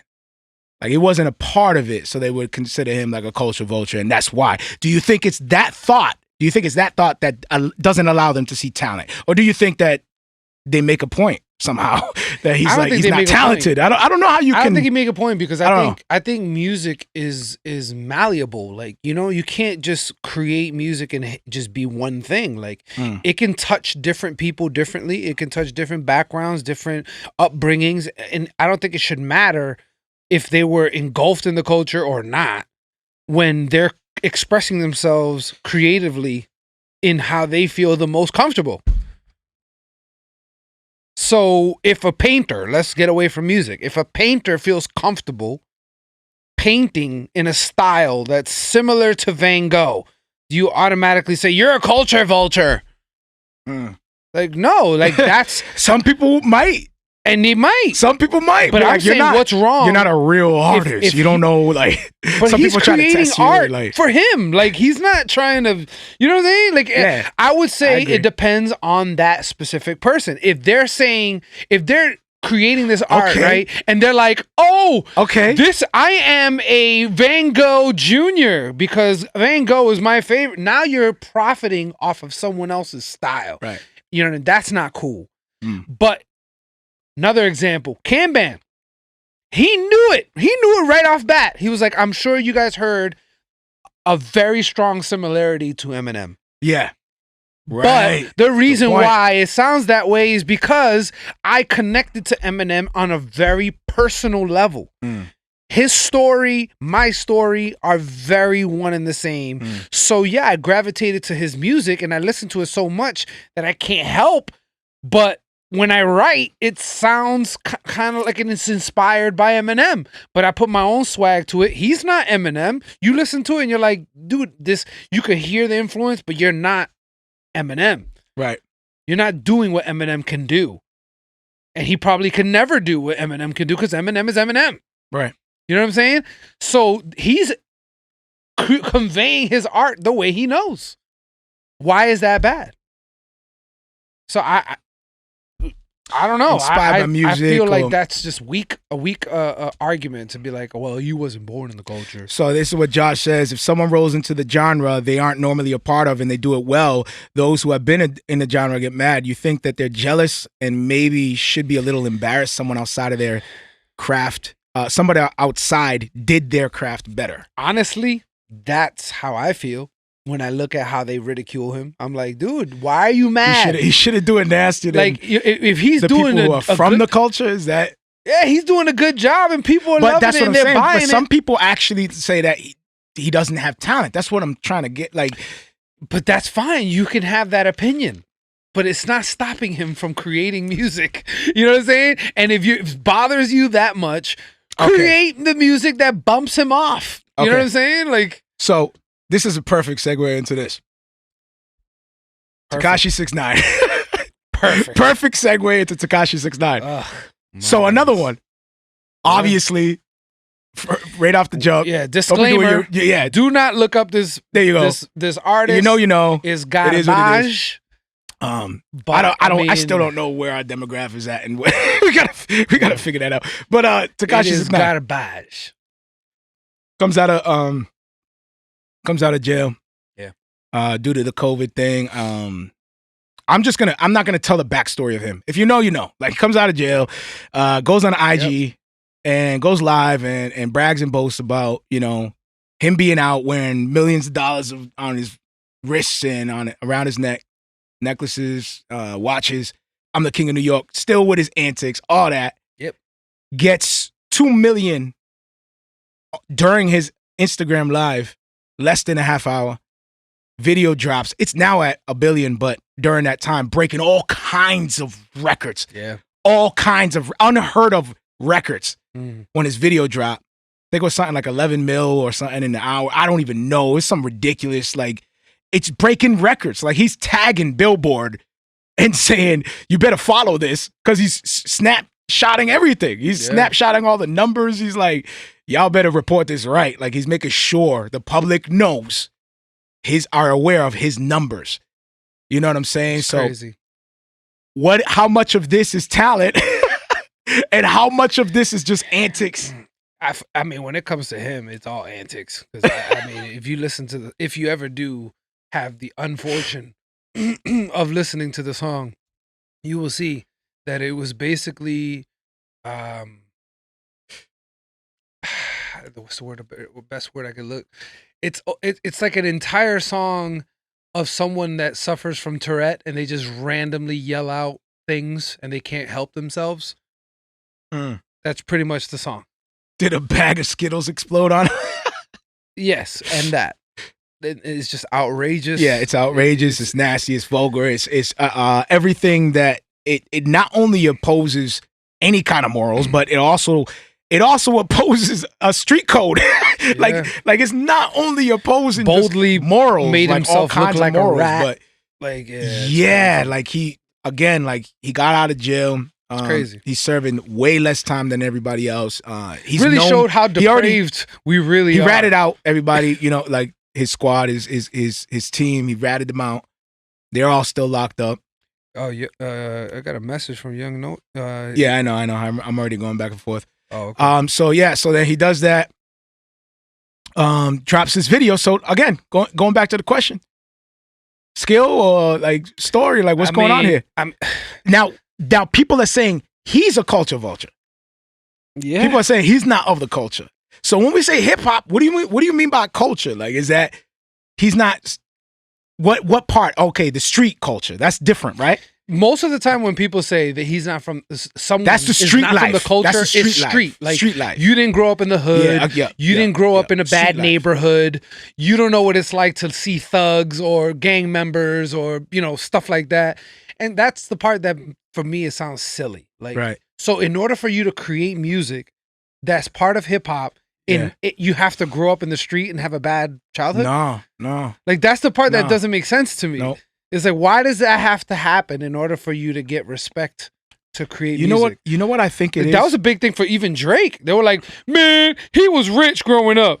Oh, yeah, man, he was in Degrassi. Degrassi. He don't know nothing about being hood. And now his music is accepted because you can't help but bump to it. Yeah. No, anybody who puts it in their car, he took you it are to a different level. going to bump to it, Yeah. no matter what. Well, here's the thing, though. Like what you're saying. Yeah, what you're saying about street and stuff like that. Like a lot of people kind of like try to merge these two things together.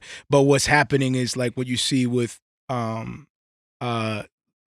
Christian hip hop. Let's just look at Christian hip hop. Yeah. We oppose everything that's the street code and all that. Like we don't, you know. I mean, we're not out there snitching. That's not. We're not. We're not blatantly. We're not blatantly like, yo, I am looking at things in the eyes of God. So therefore, police officer. Yo, that one. No, we're not reckless No. and stupid with it. Like the Bible tells us to live, if possible, peaceable with all men. Yeah. You know, to live quiet, humble lives, to mind your own business. Actually. Yep. You know what I'm saying? So we're not out there like with binoculars, like, But what we represent as Christian artists completely opposes what the street code represents because we forgive our enemies. Yep. You know what I'm saying? We love our enemies. You know, the Bible tells us to feed your enemy. Can you imagine that? Not even just forgive. Not even just forgive. But then on top of the forgiveness, feed him. Can you feed him some food because he's hungry? What? Facts. Dude, everybody should be convicted from that. road rage should not exist. It should not be a thing, like at all. You know what I'm saying? But anyway, when thinking of Christian hip hop, you know, Christian hip hop artists, I still will consider them part of that culture. Yeah, I would. I agree. And to me, now growing in the understanding of the community and growing in the understanding of different types of communities and different types of, you know, backgrounds and all the, just being like really just, I don't know, like on my journey of finding self that I've been on all these 96 episodes. Learning all the things of life. As I walk. Ecclesiastes, vanity of vanities, all this. What is it? You know? Gaining all this experience under the sun. No, but what I realize is that, Christian hip hop, there is a culture here. There is. For sure. It's not just, but some people would just put it to rap, bro. Like some people would just like, Christian hip hop is rap. Oh, you're just a rapper. Or you're just a singer who sings over trap beats. That's the beauty of CHH is because it's Christian hip hop. So Christ is in there. Like, you know what I mean? So it's not just rap because we're talking about a belief system. We're talking about something it's that tied into changed your life. There's a cornerstone on this in this genre. There's a cornerstone in this community. Whatever you call it, it's all the same thing. Like it's all tied together, you know? Amen. Which, in my opinion, which is why at one point in time, I was one of the people saying CHH is dead. Well, I don't want to take it.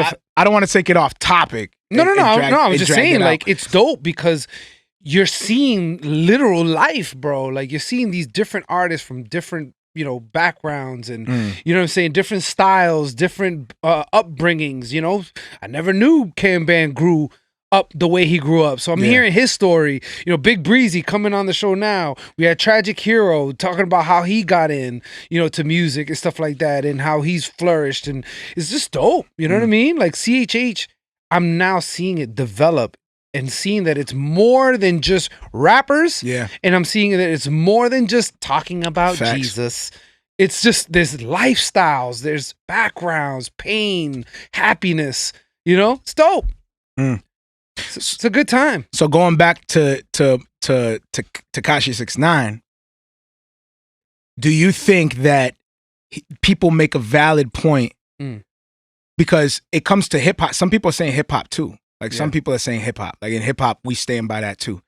Yep. So do you think that people are making a valid point about Tekashi 6ix9ine and what he's doing with all these antics, like taking a genre and then utilizing it for money. We see that, we see that in Christian hip hop too. Taking a genre and then manipulating it to make money, to finesse people. And this is money. my opinion. You know what I'm saying? This is not, anything that I read or anything. It's just my opinion. If you look at the state of hip hop, one of the things that I've seen that's been removed is like masculinity. You see, is less and less masculine. So that was why it wouldn't have been accepted back in the day. You know what I'm saying? Like, as a man, you're not supposed to snitch. I think it was even beyond just street. Like, man to man, I would never just go and just, hey, look what he did. Right. Like, that's just not a manly thing to do, you know? And the more that gets removed, the more things are accepted. Like, now you got some of these dudes dressing up like straight females with female clothing. Things that were not being accepted. Were not acceptable before. No, back when It's Tupac changing. and Biggie was around, if you came in with a skirt, it would be a wrap. or a blouse, Nope. or a purse, No. As a matter of fact, they dug up those pictures. If they could find a picture or something that hinted at something, they dug that up, and that's possibly your career at one point. So I'm not, you know what I mean? I'm not a specific artist or anything like that. But when you remove all that stuff, and now Tekashi 6ix9ine comes and says, "Yeah, I'm a rat. So what?" and literally kills the internet, it makes sense because the more is getting accepted. Like, things that weren't accepted back in the day is getting accepted now, and the people who are still true to that masculinity are now looking at it like, this is crazy, this is corny. So How is it that you in one aspect, you said, what does it matter for Post Malone because he's doing ill? Yeah. And on this aspect, it sounds like you're siding with the standards of the culture when it comes to Tekashi 6ix9ine. What's wrong with Tekashi 6ix9ine doing what Post Malone does and just found a way to do what he does and make money? Yeah. Even though he's not of I it. have no beef with an artist if it works for you, if that recipe works for you. Who am I? You really don't have no beef. So then let me ask you this. Would you have a problem if somebody came into the Christian hip hop community and we know that they were like reckless? We know they're finessing people. We know it. Yep. They're not Christian at all, and they come in. You wouldn't feel some type of way? That's different though. How's it different? Because they're That's faking, what I'm trying to figure out here. They're faking. You get what I'm trying to do? They're faking a major aspect of the culture. Okay, but that's Christianity. what I mean. Like, I get it. So now but they you're have deceiving ideologies people. too, brother. That's what I mean. Like, we don't worship hip hop or the code of hip hop. We don't find our identity in the genre. We respect it. We respect where we came from. And I think that's something that needs to be, I think that's something that needs, somebody really, really, really smart needs to like unfold that. How hip hop, I believe, in my opinion, is part of the whole thing, every tribe and every tongue. I believe that. Every type of walk. Because you cannot put hip hop in the category of America. Like, no, that's not how it is. I didn't grow up. We grow up in the same place, but we're totally different. Like, I could find somebody who came from where I came from, and mannerisms and everything. I could look them up and down. I've done this before, and it's automatic. Salute. I know what's up. You find each other. You're like, oh snap. What up? Sometimes it doesn't even require you looking at him, just hearing how he talks. Yeah, you just find each other. You're just like, oh snap. Yo, what up? You know what it is. Yes, you know what it is. You know what it is. You just know, bro. And like, Facts. sometimes, so I lost my point with that, man. And that's happened to me in vacations. But you go on vacation and you can hear somebody all the way in the other. And like, you already, nah, man. You know what I'm saying? No. Ready. You're like, what about this? He know what it is. But I told you I did it. Right off the back. I told you to put that back. Why you touching my leg? Right off the back, you already know why they're up. yelling, why that kid got yelled at. You got yelled at for the same thing. You're even looking at the kid like, I know what's coming next, and you better too. You looking at the kids. Facts. I know what's coming next. Keep going and watch what's going to happen. You're like, yep. So there should be a sense of pride to the culture that you come from, right? There should be a sense of respect There should be Okay, some but kind how of is it- code or some how- kind of, But you this know, is my question to someone who says like someone like a Post or whatever expectation. I would say, in what way is a person taking from the culture? You know what I'm saying? Like facts, Joseph. Just because you said that, facts. I'm gonna take his face off. Thank you. But it's a good thing to acknowledge and learn from. But go ahead, Gil. I would ask, like, you need to be specific. If someone is being not of the culture or whatever, I would say, why do you feel this way, and what is the evidence that you're bringing to say this person is not in? You know what I mean? And at what point are they allowed? Because the same, like I said, the same argument was used for Drake. Oh, he's not of the culture. Why? Because he didn't live in the hood. Like, he grew up in a great home. That you know, he grew up rich with no struggles. I get it. So I would say, what is the reason? Like, what about for us though? That's what I'm saying. I feel like there's double standards here. For us, we wouldn't be like, well, you're not from it. Like, if somebody came through and started like, yo, man, and they just like, you know, this straight reckless, and they're like, yo, I'm gonna do a Christian song with you. I mean, it happens, bro. You got Snoop Dogg who released a gospel album, and saying, it did millions. You wouldn't get upset with that? You're not bothered by that? I am bothered by that. That's what I'm trying to say. But the reason why is because they're faking the true essence, and you know that they're not, and they're just exploiting something. There you go. Yes. Okay, but where's the evidence that another artist is doing the same thing? That's what they try to hold against. For an Post example, Malone, Snoop Dogg did one Christian album, never did one again. That's it. So look, that was straight exploitation. I would be silly to say that, you know, to stand with anybody when it comes to just hip hop in general, because, you know, it's all man-made preferences, man-made rules and whatnot, whatever. However, the integrity of hip hop, I understand the integrity. I get it. Or people exploiting, like you said, I get it. I understand that aspect.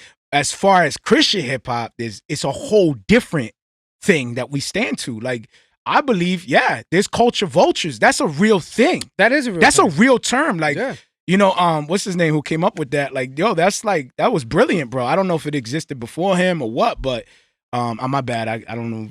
What's his name, dude? Damon Dash. Damon Dash, thank you. I don't know if he coined that term or what, but I'm glad that he has a book on I'm it. glad that he was able to identify the culture vulture, because they were able to sneak. If you don't identify that snake, like, dude, they can creep in and out, like exploiting people, and you think like you're under the impression that they're helping these people from the inner streets and helping them get on their feet and become rich and successful, but the whole time they're double dipping, triple dipping, robbing them, or just flat out not paying them at all. TLC, we know that they, you know what I'm saying? They got straight robbed. Confessed in front of everybody that they were broke. And that was the most like, honest what in the world? Like, how you broke, man? Like, you know what I'm saying? So we understand. I'm glad that there are some sort of standards. And I think that that's a good example. But I don't think that's something that's legalistic, like within hip hop culture. Like, I don't think, like, I don't know. I can't even say that. I can't even say that. Because I don't rep, you know, what the culture reps, like really reps. You know what I'm saying? Like, I can't say that. I do understand the arguments though. I get it too. You know what I'm saying? Like, I get it too, but my thing is that if somebody has a product, you can think it's corny. All you want. You're talking like corporate. You're talking business. Yeah. You're talking business. Yeah. I mean, it would upset me, but my point is that even though it upsets you, it's still not a wrong thing. You know what I'm saying? Unless it's our culture. What do you mean? So if there's a culture vulture in CHH, that's a wrong thing. It is wrong, but it's different when someone does it a one-off thing to someone who continues and flourishes in it. You know what I'm saying? Like someone like I said, Snoop Dogg, he just did it because it was a popular thing. Name me 3 culture vultures in CHH. Name you 3? It's funny because they're all in the same group. Yo, nah, that's where we stop. We're gonna act reckless. It's a very tight-knit group. Yo, real talk. Like, hey, man, if you're in the culture, you better be sure you're part of that culture. Yeah. If you're in there, like, if you're just making money, like, but you're not. So Post Malone has a respect. I see him as a recording artist who enjoys doing hip hop. I don't see him as a culture vulture. I see him as somebody who's actually introducing a unique style to hip hop. If anything, he's doing us a favor by inspiring other artists to carry melody, carry a different, unique type of sound. Like the dude could play, guitars. He does rock. He does this and that. And if anything, it's blending genres together and it's helping the overall market grow. So I think in that aspect, yeah. But then I get with Tekashi 6ix9ine, who comes in trying to act like he's from that, but he's not. Then you have problems. I don't see Post Malone as a culture vulture. Tekashi 6ix9ine, I can understand why people will call him that. I get it. He try to act like he's something that he's not. And then he tries to excuse it by saying, I never was. You know what I'm saying? He's trying to excuse it by saying, I never was part of that. I mean, a perfect example, and we'll leave it at this, because I just want to leave it with a good point. A long time ago, there was an artist called Snow. Ooh, okay. Straight. Okay. He's white. I love it. Go ahead. Canadian. Mm-hmm. But if you read his backstory, he fell in love with the Jamaican culture. And in Canada, there was a huge surge of people that came from Jamaica and migrated to Canada. So there was a lot of Jamaicans there, and he got that much more exposed to the Jamaican culture. Yeah. He learned patois and then eventually started creating songs. Do you think that was premeditated? Like he would? It's possible. I don't know. But my point is that he was accepted, even though he's not Jamaican. He respected it. He respected the culture. He learned the language. Yeah. Like he created songs. He had a relationship with the culture, with the people. But easily they could be like, "Oh, you're Canadian. What do you know about Jamaican culture? Right. What do you know about, patois?" He learned it. He learned the culture. Yep. He was with them. Facts. And then created songs, made mad money. Jamaicans, I heard some of his songs when I was in Jamaica. Yeah. So if they had a disdain for him, like, "Oh, that's a culture vulture," they wouldn't play his music. That reminds me of like that movie with Tom Cruise where he was the samurai. Facts. Yo, you just made me think of that. And like the dude legit became a samurai warrior. Yeah. And that. I'm not sure if that was a true story. Could be. But it wouldn't be the first time that a foreigner that isn't part of this culture was accepted and it has happened throughout history. They became a part of it. That's what I'm saying. So I would say it depends on the person and what they're doing with that culture. Yeah. So if Post Malone is evidence showing that he's using trap music and using hip hop, he's not from the culture, he never grew up in it, and there's proof that he's using it for just gain, and he can care less about anybody, then I would say, culture vulture. Yeah. He needs to get up out of here. We need to get culture vultures up out of CHH. Let's end with that. Sure. Get up out of here. Yo. Get up out of here. The cultures, get them up out of here, man. Stop putting the scarecrows up. Start tending to the garden. Let's start taking ownership of what the Lord has blessed us with. Let's start acknowledging and respecting what it is. Like enough of the running around of the community, the this and that, and da-da-da. Let's dead the old arguments. Let's move this thing forward, huh? That's what we're trying to do with the show. Unfortunately, one of our special guests could not come in. And hopefully we can reschedule till next week. We'll end with the music video. This is where is it, Gil? I don't have your controls. Let me see where we at. This is Young Noah Jetpack featuring V-Rose off of the album Finally Myself. Till next week, we love y'all. Hopefully you guys, had a good time. Hopefully you guys were blessed. I know I've been waiting for this, dude. I'm so excited every week, man. I'm glad that, you're here. We're rocking, brother. It's a blessing, man, and I'm looking forward to next week. So grace and peace, y'all. Till next week. Out. Love y'all. Latest. Jetpack on my soul. Will I ever land? I don't know. They won't take shots at the glow. I'm not shy, I just shine on the low. Jetpack on my soul. Will I ever land? I don't know. Jetpack on my soul. They won't take shots at the glow. Jetpack on my soul.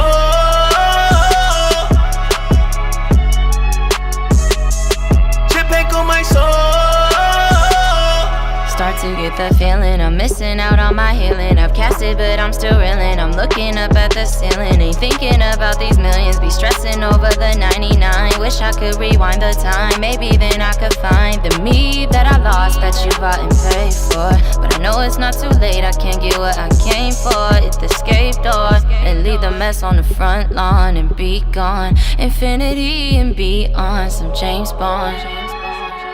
Jetpack on my soul. Will I ever land? I don't know. They won't take shots at the glow. I'm not shy, I just shine on the low. Jetpack on my soul. Will I ever land? I don't know. Jetpack on my soul. They won't take shots at the glow. Jetpack on my soul.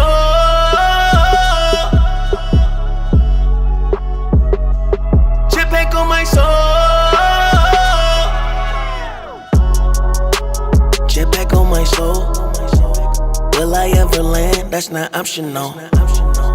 They won't take shots at the globe, but God got me, yeah, my whole team on a light beam. I know you seen the whole bling, cause we all got rings. Now we on the finer things. I was chasing out the dreams, now I'm chasing out the Jesus. I was trying to get some freedom, now I read them and weep. All my enemies, I beat them to sleep. Way too high up, man, I really can't even breathe. I know I seem to be defeated, but I was just cold feet, anemic. Had to get a jetpack to become the phoenix. Wonder how I made it out the trap of genius. I'm the uniquest, you just not in my league. Jetpack on my soul. Will I ever land? I don't know. Jetpack on my soul. They won't take shots at the glow. Jetpack on my soul.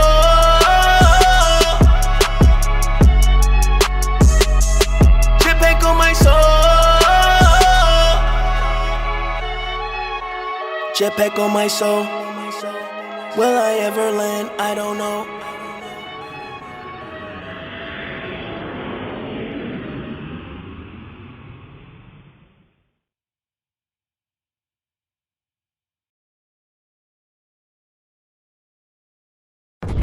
You're listening on the podcast. Be sure to check out my Facebook music page, Marrio Esco 1. Again, 2 R's in my name, the number 1 at the end, Marrio Esco 1. Be sure to like and follow that page because I like to give updates on who I'll be interviewing and leave a description on what we'll be talking about. And I also like the real-time one-on-one back and forth interaction. If you don't have the time to join us on Facebook Live, be sure to check out my podcast. It's called Marrio Esco Live, 2 R's in my name. Again, you'll see the white silhouette of myself with the cross underneath. Be sure to subscribe to that and follow the link as well to whatever podcast you're using or however you're receiving the podcast, and leave us a review. We love to hear feedback. You can also hit me up at music@marrioesco.com and just hit me up with some feedback and ways that we can improve the show or the things that you like and enjoy.